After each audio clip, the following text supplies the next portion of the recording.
Guys আসসালামু আলাইকুম। আমরা এখন চার বন্ধু আমরা এসেছি বিমানবন্দর। আমাদের মামাকে নিয়ে যাব ইনশাআল্লাহ।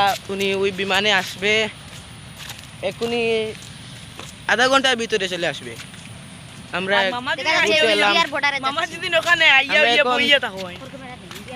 বিমানের কাছাকাছি চলে এসেছি। এই তোমরা কি ভয় পাইছো?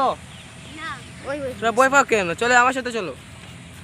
এই যে একটা আমার কামরুল খুব সরল সরল মানুষ, ও কোনো কিছু ভয় পায় না। ও বলে আমি কোনো কিছু ভয় পাই না। হ্যাঁ, দেখতে পাচ্ছেন আপনারা, এটা হলো ফালতু ইউটিউবার। হ্যাঁ, আমি ফালতু ইউটিউবের পক্ষ থেকে আন্তরিক মুবারকবাদ জানাচ্ছি আপনাদেরকে। আপনারা এই ভিডিওতে সাবস্ক্রাইব, লাইক, কমেন্ট করবেন ইনশাআল্লাহ। আপনারা যদি এই বিমানবন্দরে উসমানী আন্তর্জাতিক বিমানবন্দরে আসে থাকেন তাহলে আমাদেরকে একটু বলে যান। বাই বাই, আসসালামু আলাইকুম।